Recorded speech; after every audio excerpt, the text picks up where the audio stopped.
Lá vou eu falar de novo daquele mangaka que faz você ficar triste, depressivo, melancólico, abraçar a sua família chorando e ficar em posição fetal no banheiro numa tarde de terça-feira. Sim, eu estou falando de Inio Asano, no sentido original Asano Inio, e é um mangaka que já teve vários vídeos aqui no canal, que inclusive até hoje me cobram pra eu terminar Boa Noite Pum Pum, que é a sua obra mais famosa, e eu não consigo porque eu tenho a impressão que se eu terminar aquele mangaka, na verdade quem termina sou eu, porque eu vou me matar. Porém, ainda assim eu não desisti do autor, até porque eu acho ele genial, e muita gente estava me sugerindo uma ser o mais recente, que também tem sido bastante elogiado. Trata-se de... Respira... E vamos lá. Dead Demons DDD Destruction. Sim, o mangá que muita gente faz piada do tipo, pô, foi um gago que falou o título. Essa é uma série que tá saindo no Brasil pela editora JBC e por enquanto saiu a metade. Achou que é a metade, porque lá fora são em 12 volumes, eu acho que vai ser aqui no Brasil também em 12 volumes. E eu li até o 6º e fui muito nesse papinho de, não cara, pode ir, esse você não vai acabar destruído. Bando de arrombado, mentiram pra mim, quando eu cheguei no volume 13 eu tava em prantos. Não tem gibi do Asano que é levinho, só tem o terrível e tem o menos terrível, mas que ainda é um pouco terrível. Enfim, mesmo com tudo isso, ainda é um baita do mangá, que eu li numa tacada só e não conseguia parar. Além disso, Dead Demon também é um mangá profético, porque ele traz muito desse clima que todos nós passamos durante a pandemia, e daí quando eu fui ver a data em que ele saiu originalmente, eu fiquei chocado. Ele começou a sair originalmente em 2014. E sim, quando ele terminou, a pandemia já estava rolando, só que até o 6º volume que eu li, ainda é material produzido anteriormente à pandemia. E eu vou explicar aqui nesse vídeo para vocês por que isso é assustador. Outro ponto fundamental, que eu também vou comentar, é porque afinal Dead Demon é um mangá tão bom, por que ele nos toca e o que faz de Inio Asano ser esse mangaka tão pica que ele é hoje. Ah, e tem uma coisa que eu não falei aqui. Dead Demon é um quadrinho sobre invasão alienígena. Sim, ele é um sci-fi, mas não é. Tá entendendo? Não? Nem eu. Porém, eu vou tentar explicar isso aqui, mas antes eu peço que você se inscreva caso seja novo por aqui, curta o vídeo, que isso ajuda muito, e compartilhe. Esse canal só sobrevive graças aos seus apoiadores, são eles que permitem esses vídeos que me fazem querer cortar os pulsos. E tem recompensas bem legais, como lives aqui comigo, grupo de estudo, grupo no Telegram, sorteio de gibi. Eu vou deixar o link do nosso apoio na descrição do vídeo no primeiro comentário fixado. E caso você queira dar uma força, você pode ser membro aqui pelo YouTube por R$ 6,90 ao mês. Mas vamos lá, vamos para a sinopse de Dead Demon Destruction, que como vocês estão vendo, eu estou encurtando o título, porque se eu falar completo, eu vou me atrapalhar aqui. A história começa no Japão de 2013, no qual a gente acompanha a rotina de duas personagens que estão no ensino médio e que vão ser as nossas personagens guias ao longo de todo o mangá, acho eu. Trata-se de Kadomi Koyama, uma menina de cabelo curtinho, óculos, um pouco mais introspectiva. Ela adora mangá, os seus pais trabalhavam como editores de mangá, porém ela é bastante independente e assim se tornou porque o pai sumiu quando ela era ainda mais nova, e a mãe, por sua vez, é muito engajada em questões políticas, coisa com a qual ela não tem muita paciência, e portanto esses afazeres mais domésticos, mais simplórios do dia a dia, bom, ela acaba assumindo pra si. Daí o fato de ser quase que uma alma gêmea a sua melhor amiga, Uran Nakagawa, que é uma menina que, sei lá, parece que ela tem TDAH, hiperatividade, déficit de atenção, porque ela é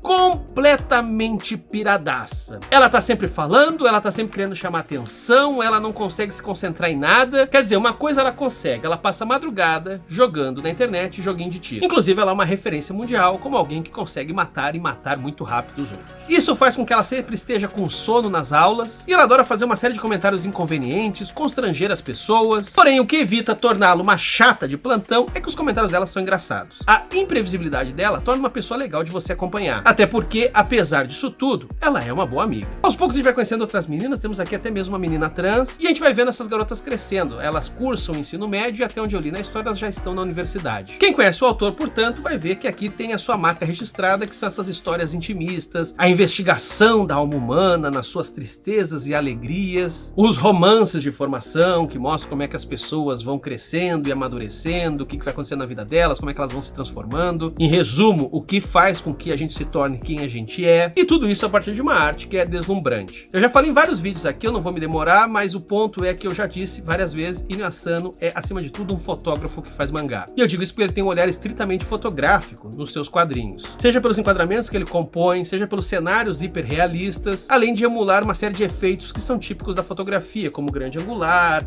flare, que é quando bate a luz na lente, desfoque e também algumas distorções. Porém, isso já não aparece tão forte aqui em Dead Demon. Dá pra ver que o Inio Asano tá tentando sair de uma certa zona de conforto e experimentando com outras coisas. Não que Dead Demon não seja um quadrinho, vamos dizer, fotográfico, mas talvez eu possa dizer que aqui ele é mais cinematográfico. Ou seja, o esforço aqui do Inuyasha dessa vez não é tanto brincar com ótica, mas construir um relato como se fosse um filme que foi produzido por uma câmera que não estava interessado em fazer uma série de frufrus e simplesmente captar o que está acontecendo. Em alguma dose, a ótica do Asano é uma perspectiva documental. E aí você está me perguntando, um documento dessas meninas que crescem? Sim, só que diante de uma invasão alienígena. Essa é a parada, sacou, que faz esse mangá espetacular. O contraste em você mostrar meninas preocupadas com a sua rotina, ao mesmo tempo que o mundo tá virando de cabeça para baixo por causa dessa invasão alienígena. Vamos falar então da invasão, como é que ela aconteceu? No dia 31 de agosto de 2010, uma nave gigantesca apareceu sobre Tóquio. E ela não só apareceu, como colidiu com prédios e causou uma morte imensa. Houve uma reação militar muito rápida vindo do Japão e dos Estados Unidos, e desde então se deflagrou essa guerra contra os invasores. O ponto que torna esse mangá genial é que, como a gente acompanha a história pela perspectiva das meninas, a gente vai entendendo pouco a pouco o que tá rolando. Porque depois desse dia mega tenso que foi o dia 31 de agosto, a coisa meio que se normalizou. Continuou uma nave parada em cima de Tóquio, algo que lembra filmes como o Distrito 9 ou até mesmo Independence Day, porém desde então nada muito tenso acontece. Tóquio começou a tocar a sua vida apesar dessa nave parada lá em cima. A única coisa que de certa maneira bagunça a rotina e faz o Japão entrar num estado de guerra é o fato de que eventualmente naves menores, pequenas ou de médio porte, deixam essa nave mãe. E aí você me pergunta, deixam pra quê? Para atacar as pessoas? Pois bem, no começo a gente nem sabe direito. A gente só vê reportes em segundo plano dizendo: ah, uma nave menor foi localizada no bairro tal, porém as forças de segurança já mataram os invasores e ninguém se machucou. Uma outra nave tal de médio porte caiu em cima do prédio tal, morreram 3 civis, 5 militares, mas todos estão bem e a gente conseguiu mais uma vez matar os invasores. Você vai sendo bombardeado por essas informações, mas você fica se perguntando, tá, mas essas naves, elas atacam? E conforme você vai vendo, não, elas simplesmente esbarram. Para piorar tudo isso, a gente vai começando a ver entre os jovens surgir um certo questionamento do tipo: caramba, esses invasores são tão fáceis de matar, a gente mata eles o tempo inteiro, será que isso é justo? Aliás, eles são mesmo invasores? Eles estão aqui para invadir? Daí que surge uma polarização na sociedade japonesa. Os empadinhas são os caras de direita, ou mesmo de extrema direita, conforme a gente vai ver aqui, que defendem que tem que matar os invasores, restituir a glória do Império Japonês. E sim, eles estão o tempo todo meio que voltando para uma espécie de orgulho da raça Yamato, coisa que a gente viu na Segunda Guerra Mundial e acabou como acabou. Do outro lado, tem aqueles que são chamados de salames, que são progressistas, gente de esquerda, alguns até bastante radicais, e que defendem que é preciso atribuir direitos humanos aos invasores, aos alienígenas. Sim, a esquerda está defendendo que a noção de direitos humanos não se reduz simplesmente a humanos. Porém, nos primeiros volumes do mangá, a gente sabe muito pouco sobre todo esse subtexto que eu tô dando pra vocês, e sequer a gente vê quem são os invasores, a gente não sabe a forma deles, não tem foto, não tem nada. E por que a gente fica vendo tão pouca coisa? É porque a ótica da história é das meninas. E elas são meninas que já cresceram nesse Japão em estado de guerra, mas elas tentam tocar sua vidinha banal. Esse é o ponto foda desse mangá, vocês estão entendendo? Porque, gente, olha só, a gente acabou de passar por uma pandemia. Acho que todo mundo aqui tem um relato do tipo: ok, eu estava mais ou menos vendo as notícias, eu sabia o que estava acontecendo no mundo, no Brasil, mas ao mesmo tempo eu estava tentando tocar minha vida, o mais próximo de uma normalidade. Isso, que pode ser acusado de alienação, ao mesmo tempo é uma estratégia de sobrevivência. Porque se você fica o tempo todo pensando: meu Deus, é uma guerra, meu Deus, eu posso morrer a qualquer momento, meu Deus, é um vírus letal, sei lá. Se você fica o tempo todo pirando nisso, a sua vida acaba. E isso é algo muito compreensível vindo de crianças e adolescentes, que de algum modo sequer entendem esse mundo adulto, ele é muito complicado, ele é muito tenso, ele é muito cheio de briga, e considerando que são jovens que estão descobrindo a vida, bem, eles querem desfrutar, eles não querem perder tempo com essa palhaçada toda. Porém, o Inuyasha não é aqui nenhum ingênuo ou romântico. O Inuyasha vai mostrando aqui que essas meninas, mesmo elas tendo um mundo muito divertido, é muito engraçado de fato acompanhar a rotina delas, ainda assim, esse mundo externo, esse estado de guerra, essa tensão social vai invadindo a vida delas. Um fato decisivo aqui, para já dar algum spoiler, é quando uma das amigas é morta por uma nave que caiu em cima da casa dela. Contudo, há várias outras pequenas situações, o colega da escola que começou a virar um nazista anti-alienígena. Depois, quando elas entram na universidade, elas descobrem que tem grupos ativistas defendendo os alienígenas, daí elas não sabem se juntam ou não, porém elas têm uma amiga em comum que é ligada a esse grupo, então elas acabam participando de reuniões. Enfim, aos poucos, esse mundo externo vai tomando conta da vida delas, principalmente porque elas fazem amizade com um dos alienígenas, que é o único que a gente sabe na história, pelo menos até esse momento, que está disfarçado de humano. Mas e os alienígenas, afinal? Pois bem, vamos lá, mais um spoilerzinho aqui. Eles finalmente aparecem no volume 3 do mangá. E é aí que, meu Deus, cara... aí que não dá mais. Porque os alienígenas, acima de tudo, eles têm um corpo infantil, parecem crianças. Com a diferença que eles usam uma espécie de escafandro. E o Inyo Asano é habilidoso, ele mostra os alienígenas se comportando como se fossem crianças, andando de mãozinha dada, se abraçando ou se escondendo atrás dos maiores quando se sentem ameaçados. Enfim, o que tudo indica, esses alienígenas são crianças, ou depois a gente vai entender melhor, são adultos e crianças, mas que têm um comportamento infantil. Daí que o contraste é horrível, por a gente ver militares com arma, com bazuca e tal, matando esses alienígenas que estão sempre rendidos. Ao que tudo indica, portanto, os invasores nada mais são do que seres extremamente desorientados. E mais pra frente a gente vai descobrir que essas naves pequenas ou de médio porte que saem de lá é porque dentro da nave também tá tendo muita briga. Aliás, eu ainda quero ver no que isso vai dar, mas eu acho curioso como o Inyo Asano faz questão de humanizar esses alienígenas, dando a eles terminologias que até são muito humanas. Tem um papo aqui de que talvez eles sejam nós no futuro, porque eles têm nomes japoneses. Eles também falam de disputa entre direita e esquerda dentro da nave, a direita que quer comandar a nave, a esquerda está tentando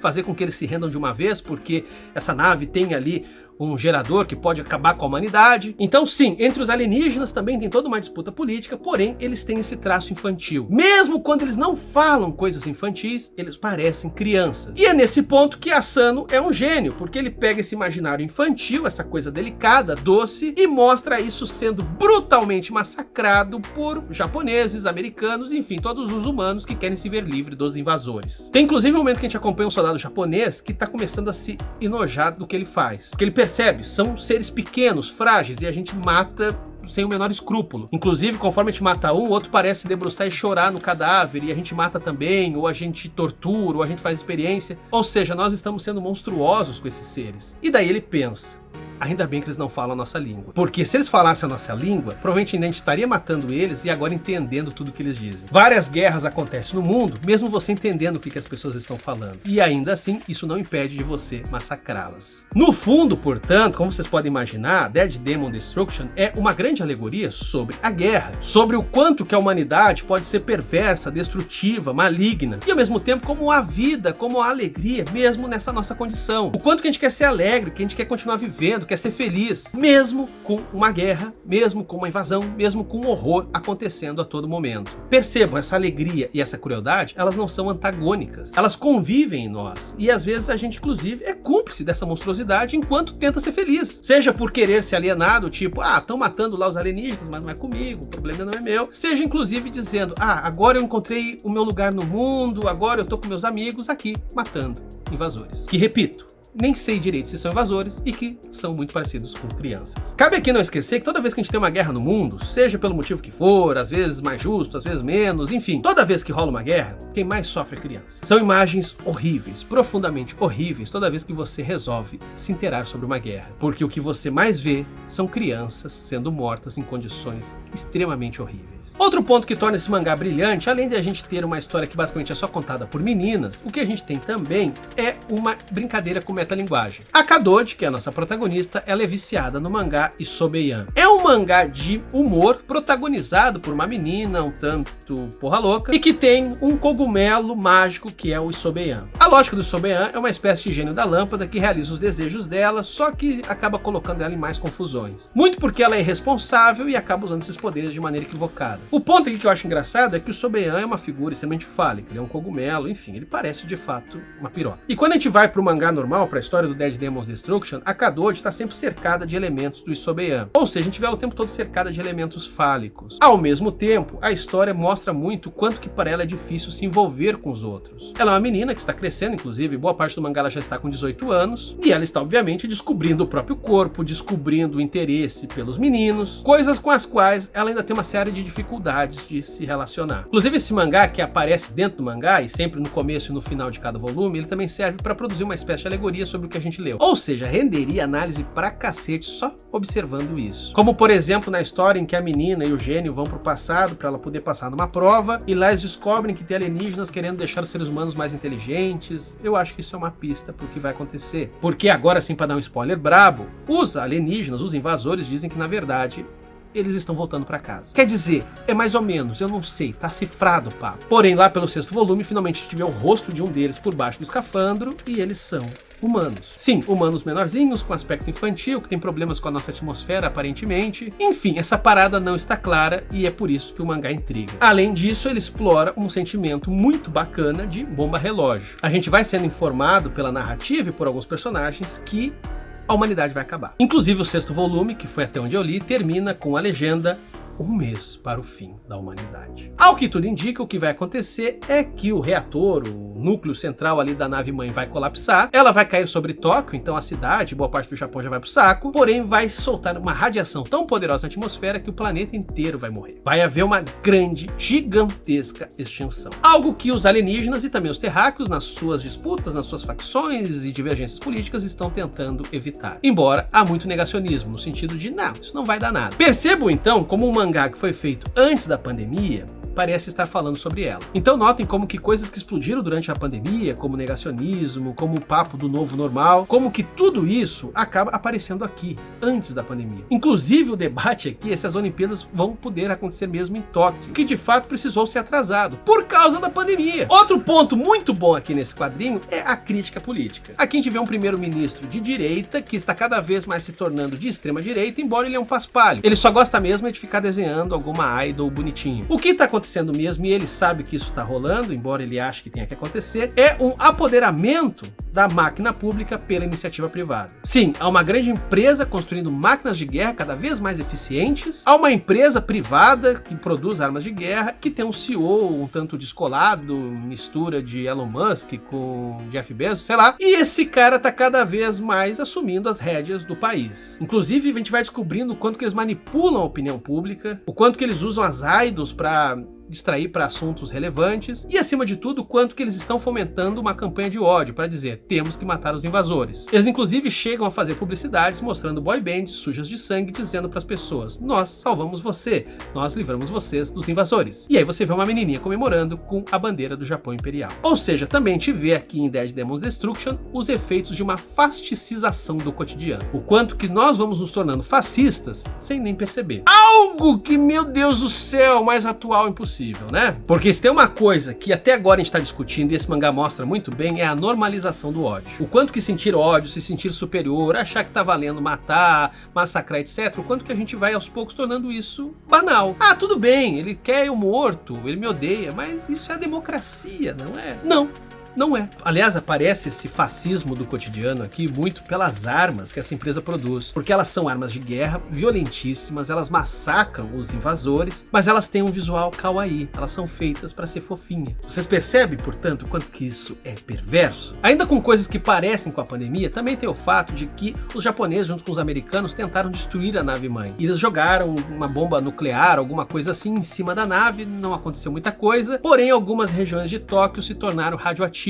Quer dizer, toda Tóquio está radioativa, só que em alguns lugares está mais, outros menos. Daí que também se banaliza nessa rotina você ficar vendo, ó, nesse lugar aqui o ar até que tá razoável, você pode ir sem máscara, aqui é melhor usar máscara, porque senão você vai morrer de câncer logo logo, e ali não vai porque aí mesmo que você se ferrou. E isso faz parte da rotina das pessoas, faz parte elas entenderem que, ok, tem dias que eu não vou conseguir entrar na minha casa, tem dias que eu não vou conseguir ir pro trabalho, porque dependendo do vento, a radiação vem daqui pra lá, de lá pra cá, e tudo isso acontecendo enquanto elas estão vendo fofocas de idols e boy bands no celular. Para terminar, não poderia deixar de comentar aqui o quanto que o Inasano é muito bom em trabalhar perspectivas. Há momentos na história, quase na história, que a gente percebe que as coisas aparecem como as meninas as percebem. E eu não tô falando aqui de visão de primeira pessoa, que você fica só vendo as mãos da pessoa fazendo a coisa, não é isso. São quadros que a gente vê elas ainda em terceira pessoa, mas dá pra ver que aquilo ali tem muito a ver com o mundinho delas. Contudo, tem pequenas intervenções, pequenos quadros onde a gente vê a presença do narrador. Um narrador que não é verbal, e sim visual. São coisas pequenas onde os detalhes ganham uma relevância que a gente que tá acompanhando a história percebe, mas as meninas não, porque aquilo ali são detalhes muito pequenos para elas. Uma passagem que eu lembrei aqui, e até eu fiquei na dúvida se eu falava ou não, porque isso pode dar uma falsa ideia sobre o mangá, é quando a gente vê essas meninas falando sobre o que elas vão fazer fazer sobre um menino ali que elas gostam, entre outras coisas, e daí de repente entra um quadro onde a gente só vê elas de costas com as suas saias. Passando não é desses autores que ficam fazendo fanservice, essas meninas de saia, elas são bastante normais, não tem ninguém ali muito sensual, coisa do tipo. Portanto, ao mesmo tempo que ele foca na saia, ele não tá necessariamente objetificando elas, e sim querendo mostrar que ali há um sujeito desejante. Só que esse exemplo talvez não seja bom, porque é o típico exemplo de um monte de coisa com putaria, né? Talvez um outro que seja muito bom é o quanto que uma das personagens aqui que a gente acompanha na história evita de olhar para a nave. E mais pra frente a gente vai descobrir que ela evita porque ela perdeu a sua casa e teve que deixar os seus pais por causa da colisão de uma dessas naves na casa dela. Daí que se torna relevante os enquadramentos que a gente vê onde ela está olhando para baixo e a nave está ali logo acima. O não olhe para cima dessa personagem é uma maneira, inclusive, de contornar o trauma. Então, como vocês podem ver, Dead Demon Destruction é um baita, mas um baita do mangá, que vai deixar você deprimido, arrasado, melancólico. É isso que o Asano faz. Ele destrói a sua vida, ele é feito para pegar as suas emoções e ao mesmo tempo que faz isso com profunda maestria. Estou ansiosíssimo para que saia os próximos volumes e muito curioso para saber como é que essa história vai terminar. Inclusive, eu sem querer para fazer esse vídeo aqui, eu esbarrei num spoiler, mas não vou mais atrás. Porém, se você quiser contar aqui nos comentários e sofrer o hate da galera, fica à vontade. Aliás, falando em comentários, digo aí também que outros mangás, principalmente com essa pegada intimista, mas também de ficção científica e tal, vocês querem que eu comente aqui. Certamente tem vários aí que vocês vão dizer que eu nunca vi, então eu sempre gosto desse tipo de contribuição. E, obviamente, leiam Dead Demon Destruction, é uma baita de uma leitura. Mas, como sempre, peço que você siga a gente nas nossas outras redes sociais. A gente tá produzindo bastante conteúdo agora pro Instagram, pro TikTok, também segue a gente lá no Twitter. Obrigado por assistir e valeu, pessoal!